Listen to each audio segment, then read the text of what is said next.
Pra du të kemi një qasje të qartë. Edhe kjo është ajo e cila mungon sot edhe në përse përket Bashkimit Evropian. Po të keni parasysh, që të shikoni deklaratat, thuhet Rusia duhet të jetë pjesë e Europës, pastaj nga ana tjetër është Rusia është agresori. Po të kemi parasysh autokratët e mdhenj që sot janë pjesë e NATO-s ose aspirojnë për NB, për shembull presidenti Erdogan ka një qasje të mirë përse përket presidentit Putin. Kemi nuk po flas për Serbinë, sepse Serbia teknikisht nuk mund të heqë dorë kur nga Rusia, por praktikisht kemi të bëjmë me një fije të politikës ruse e cila është në Turqi, është në Serbi, është në Hungari.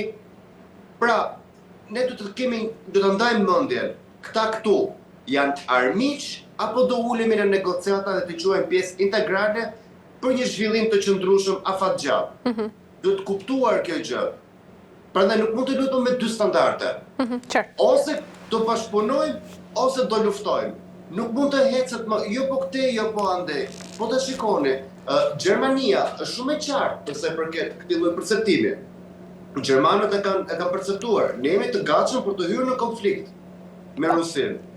Presidenti Putin përpara 3 ditësh tha, është çmenduri që ju mund të mendoni se unë mund të dua një luftë me Europën. Se pak a shumë, kjo është diçka e kuptueshme. Kemi të bëjmë me vende të cilat janë të forta. Nuk mund të ketë një fitues midis Rusisë dhe Amerikës apo Rusisë me Bashkimin Evropian. Kemi të bëjmë me teknologji të lartë, me armatime të rënda dhe me një dëm ekonomik katastrofal i cili do ndodhi. Kemi vetëm luftën në Ukrainë. Për 3 vite ka shkaktuar kaq shumë dëme ekonomike. Imagjinoni çfarë mund të bënte një luftë me Bashkimin Evropian në këtë lloj rasti, ose hapja e një fronti të ri në veri. Kështu që praktikisht kjo është diçka e cila edhe e kuptuar nga gjeopolitika, po kalohet drejt paqes. Thjesht ideja është, duke kaluar pak tek ajo që thamë më përpara, është se kush do fitojë më shumë nga kjo paqe.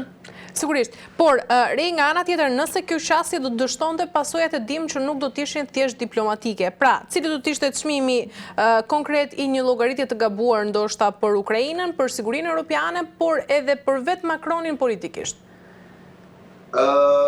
Macroni po mund, siç e përcaktuam më përpara, Macroni do të jetë pjesë e lojës. Do të vendosë, do të hyjë në histori.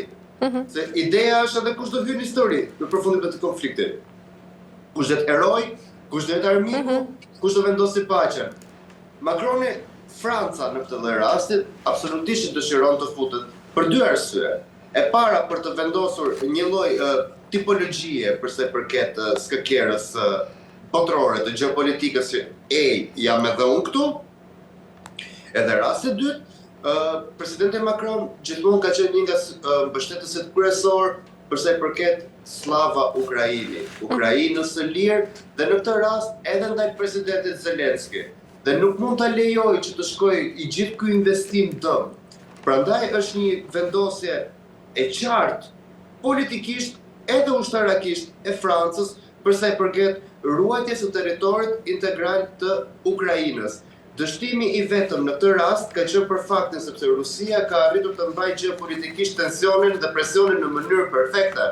Edhe duke qenë se ofensiva ushtarake ruse është përqendruar gjithmonë në lindje të Ukrainës, duke nxjerrë në një farë mënyre politikisht blof Macronin, i cili premtoi, nëse e mbani mend, premtoi gati 1 vit më përpara që Republika Franceze është e gatshme të hyjë në konflikt armatosur me Federatën Ruse në qoftë se shkelet integriteti territorial i Ukrainës nga veriu i saj.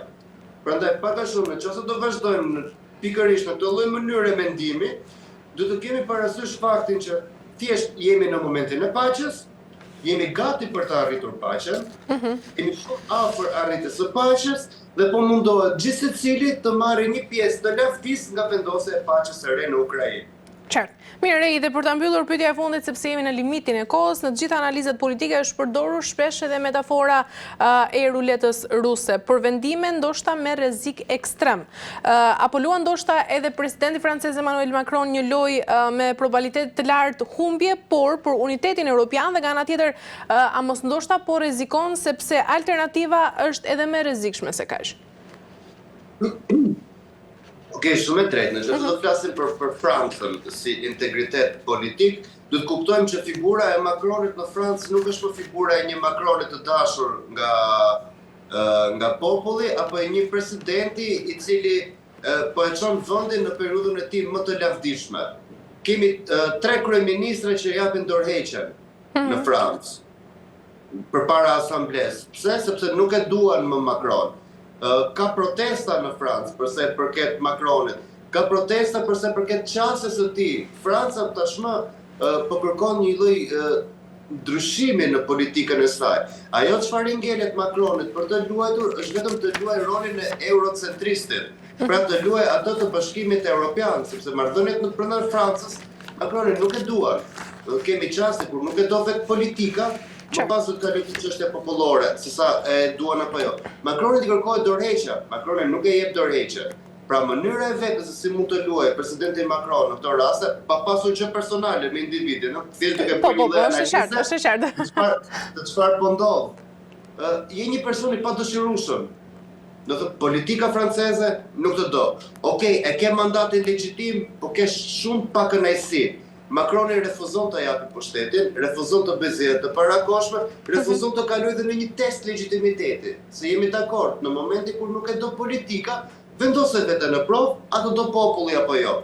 Gjasat po tregojnë që populli është i lodhur me Macronin, pa kërkohet një lloj udhëheqje tjetër, e cila ndoshta mund të jetë më pak europiane nga ajo çfarë ka premtuar Macroni. Kjo është vetë që i ka ngelur atij në dorë për të luajtur në këtë momente. Të luajë rolin si një lider europian i angazhuar, i ndërgjegjshëm mbi të gjitha edhe i fortë në këtë rast, përse përket Unionit. Kjo është vetë karta mbetur dhe duke qenë se është vetë karta mbetur, këtë do luajë të paktën edhe për 2 vjet të tjera derisa të mbarojë mandati presidencial. E qartë, mirë, Rej, të falenderoj shumë për gjitha informacionet që ndave sot me mua. Ishte kënaqësi. Faleminderit juve. Faleminderit shumë, dëgjohemi sërish. Mirë, të nderuar teleshikues, kemi arritur në fund të kësaj pjese të dytë, më pas do të rikthehemi në pjesën e tretë për të folur mbi zhvillimet politike sërish në vendin tonë.